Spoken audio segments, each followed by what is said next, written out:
Olá a todos, eu sou o professor Alexandre Flores, formado pela Universidade 9 de Julho de São Paulo, professor de História.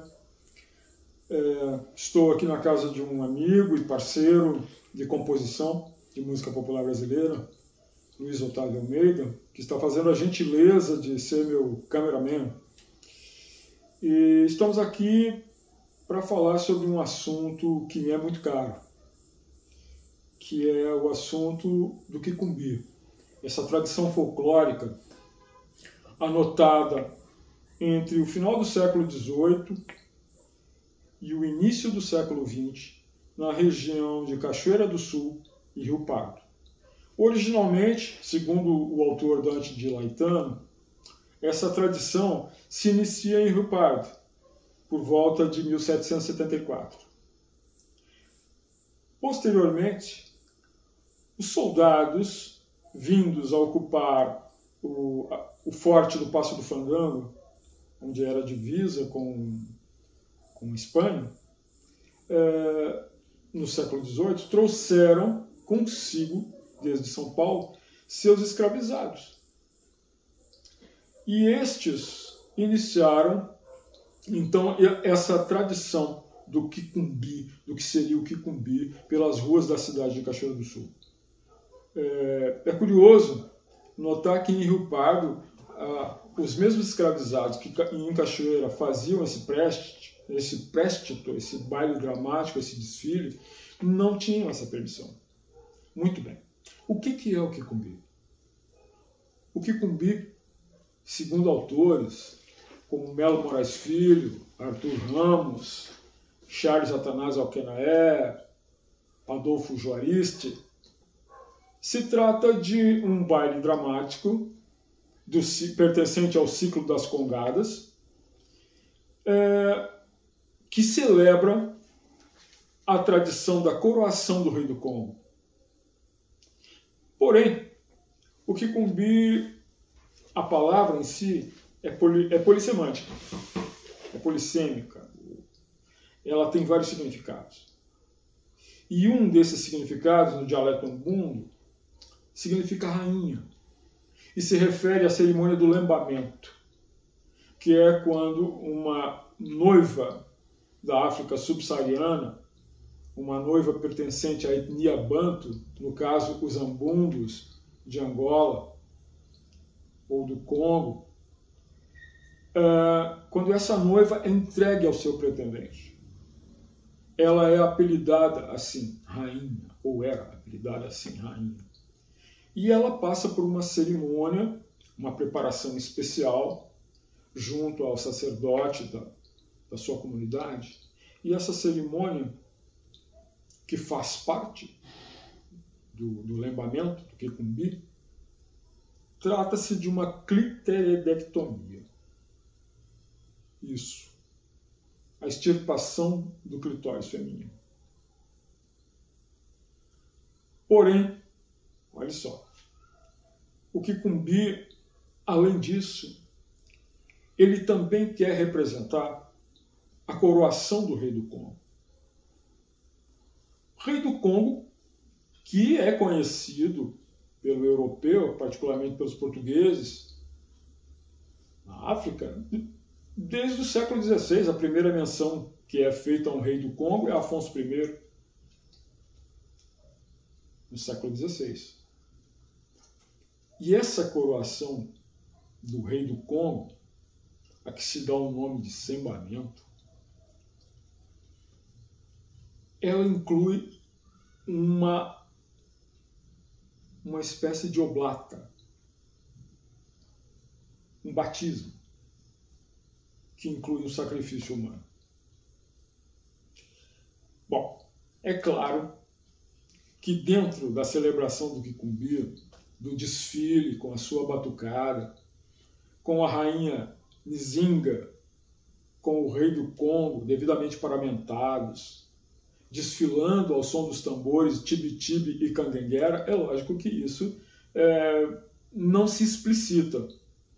O que foi feito pelos escravizados para celebrarem essas datas foi uma adaptação. uma adaptação sincrética, ou seja, a reunião em torno das Irmandades de Nossa Senhora do Rosário dos Pretos, aos quais se afiliavam os escravizados, promovia esses bailes dramáticos em desfile pelas ruas de Cachoeira do Sul. Lembra que em Rio Pardo não havia desfiles. Em Rio Pardo, os pretos forros, no século XIX, compraram uma gleba de terra nas cercanias da cidade, onde eles promoviam esse baile dramático, digamos assim, no privado. Porém, em Cachoeira, havia essa permissividade, havia essa tolerância de que 3 vezes ao ano, durante o Natal, o dia de Natal, o Ano Novo e o Dia de Reis, o préstito do Quicumbi saísse desde os arrabaldes do Jacaré, do Alto do Amorim, passando pelas ruas centrais de Cachoeira. E isso era apreciado, era esperado, era bem-vindo. Nós temos um colunista do jornal O Comércio de Cachoeira, chamado Gustavo Peixoto, que na década de 40 descreve um baile de Quicumbi. A princípio, quando eu me deparei com esse artigo, na coluna chamada Cachoeira Antiga, eu pensei que se tratasse de uma memória de terceiros. Porém, lendo e relendo várias vezes, eu intuí, eu depreendi que se tratava da memória dele próprio, Gustavo Peixoto, quando menino. Ele descreve como o desfile do Quicumbi descia o que hoje em Cachoeira do Sul seria a Rua 7 de Setembro, como vinham paramentados o Rei Congo e a Rainha Ginga, como vinha o embaixador seria assim uma espécie de adversário do Rei Congo, que no baile dramático desempenhava esse papel de adversário, porque ele fazia às vezes de um mouro, digamos assim, numa mistura dessa tradição do Quicumbi, do que seriam as embaixadas reais da África, com a chegança de mouros. Ele descreve esse bailado, ele descreve os paramentos, ele descreve a batucada. E eu intuí, eu depreendi que se trata de uma memória dele da infância. Muito bem. O Quicumbi aconteceu em Cachoeira, como eu já disse, do final do século XVIII até o início do século XX. É dado como em 1907 a desaparição ou a última incursão do Quicumbi pelas ruas da cidade. Bom, o que era o Quicumbi exatamente? Quer dizer, era essa celebração sincrética de tradições muito antigas, votadas à sagração do Rei do Congo, votadas às cerimônias de união entre os Bantu. Era essa celebração feita de uma maneira possível pelos escravizados que estavam, naquele momento, presentes ao Rio Grande do Sul. Isso só foi possível por um motivo. O português, o ibérico, o espanhol, era um elemento muito inteligente. Eles não costumavam colocar pessoas da mesma etnia ou da mesma nação linguística juntos, porque isso promovia revoltas, isso promovia organização. Isso fazia com que esses indivíduos, esses grupos, pudessem se organizar e se rebelar, como aconteceu na Bahia, com a revolta dos malês, por exemplo. O português colocava indivíduos que eram mais ou menos inimigos entre si, frações de grupos que não se topavam, digamos assim. Porém, como a principal atividade no Rio Grande do Sul era a pecuária, era a exploração da gadaria selvagem, e posteriormente, já no século XVIII, se tornou uma indústria a charqueadas. que havia em Cachoeira, a famosa Charqueada do Paredão, o português não teve escolha. Ele teve que introduzir no Rio Grande do Sul indivíduos de um mesmo grupo, de uma nação linguística, claro, subdividida em vários grupos, mas de uma mesma tradição, os Banto. Por que os Banto? Porque o Banto, o indivíduo pertencente a essa etnia Banto, habitante da África subsaariana, desde a região hoje compreendida por Angola, abrangendo todo o Congo e toda a África do Sul, ele é um indivíduo na África acostumado a lidar com o gado. Ele é um criador de gado por excelência. Ele traz de lá, da história dele, a tradição, por exemplo, do boi Geroa. Então o português não teve escolha. Ele misturou indivíduos apresados na África que pertenciam às etnias Banto. Tanto ambundos, quimbundos, ovimbundos, mas todos pertencentes a essa etnia Banto.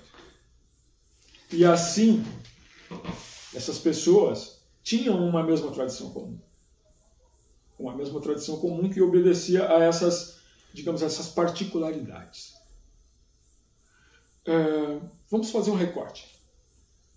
A rainha Ginga, que é representada no baile dramático do Quicumbi. Aliás, segundo Gustavo Peixoto, uma moça muito linda, muito bela, chamada Bárbara, fazia o papel de rainha Ginga no tempo que ele presenciou esse desfile. A rainha Ginga, um personagem real que reinou no reino de Matamba, um reino vizinho ao Congo, hoje pertencente ao território de Angola, no século XVII, era uma mulher altiva, filha do rei Ngolabandi. O nome dela de nascimento era Nzinga Ambandi, ou Bandi, depois batizada com o nome cristão Ana de Souza. Não nos enganemos, a rainha Nzinga era uma mulher poderosa, porém, como toda régula, como toda rainha, como todo rei, como todo imperador, ela era uma déspota, e exercia o seu poder de mando ferozmente. A rainha Nzinga, ela chefiava ou comandava uma, digamos assim, não nação, mas uma tribo de pessoas conhecidas como Jagas. Jagas aos quais pertencia o Ngolabandi, pai dela.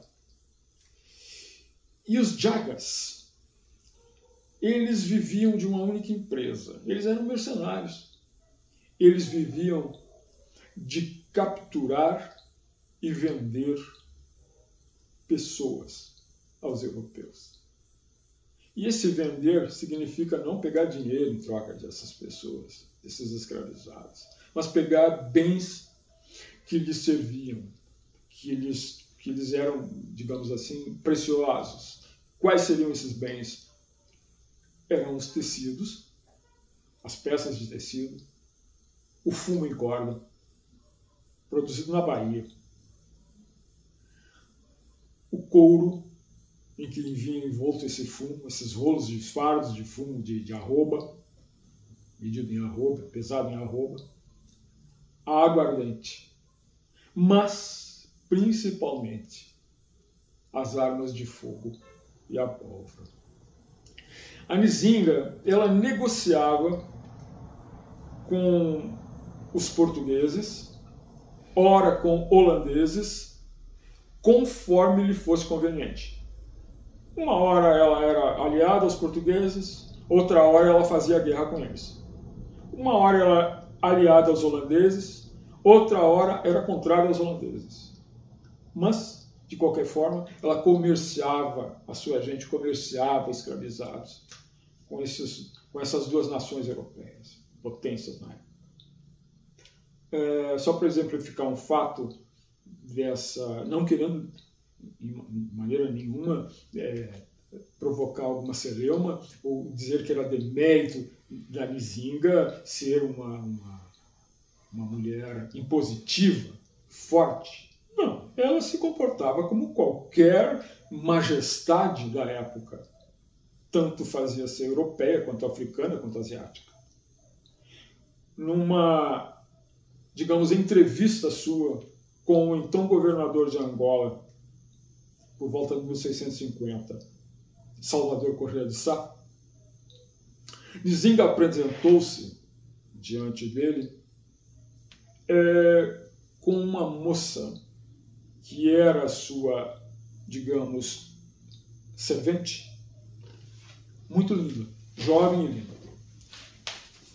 O governador Salvador Correia de Sá, em deferência à rainha Nzinga, ofereceu-lhe um rico trono para que ela se sentasse diante dele e tivessem ali, então, a discussão dos assuntos de Estado. Nzinga dispensou o trono. Ao que a jovem que acompanhava ela se acocorou, ficou de quatro no chão, e Nzinga sentou-se sobre o dorso dessa jovem e permaneceu durante todo o tempo da entrevista, da conversa com Salvador Correia de Sá, sentada sobre as costas da jovem. Ao final dessa conversa, Nzinga levantou-se e fez presente à moça, a Salvador Correia de Sá. Se isso é uma lenda, não se sabe. Foi contada pelo major de artilharia chamado Antônio Salles. Mas não é de se duvidar. Então, esses potentados africanos são representados nesse baile dramático, nesse desfile dramático, acompanhado de música, de canto, acompanhado pelos tambores tradicionais, chamado tibi-tibi canguenguera, e acompanhado pela Dama do Passo, que carrega a Canina Nuê, que é equivalente à Calunga do Maracatu, que é uma boneca totem, representante da deusa Matamba, a deusa que nomeia a área geográfica, topográfica do reino onde Nzinga era majestade, onde Nzinga exercia a sua função de rainha, onde Nzinga tinha o seu quilombo, o seu acampamento guerreiro, junto aos seus jagas. O que o Kikumbi, que desapareceu no século XX, nos primeiros anos do século XX, o último périplo dele por Cachoeira, a última incursão foi em 1907. O que ele deixou de legado para a nossa cultura, concretamente falando? Ele deixou o samba regional. O samba regional executado nas escolas de samba de Cachoeira do Sul e de Rio Pardo, a polirritmia, a maneira como ele é dançado, a maneira como ele é executado, as irregularidades melódicas e rítmicas dele são herança direta do Kikumbi. Existem vários cânticos dentro do Kikumbi que eram ouvidos em Cachoeira, entoados pelas ruas. Um deles é o que talvez tenha saído no documentário do meu saudoso amigo Rafael Bavaresco, que foi quando a saudosa Eloá, professora Eloá, colega, entoou Canina Nuê, chora, chora, Canina Nuê, já chorou. Canina Nuê, que é a boneca ritual, é a boneca totêmica, levada pela Dama do Passo do Kikumbi, que faz os seus passos de bailado, nada mais é do que a representação física da deusa Matamba.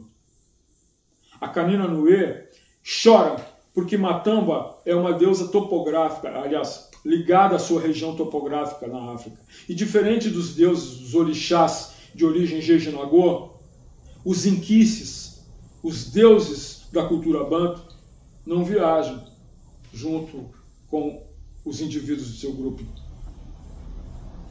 E o Kikumbi, nesse sincretismo com Nossa Senhora do Rosário, com o suposto edito católico, na verdade, também se trata de uma invocação para que a deusa Matamba se faça presente, ao menos por um momento, entre os de sua gente. E eu espero poder voltar a esse rico assunto que é a tradição do Kikumbi. Obrigado a todos.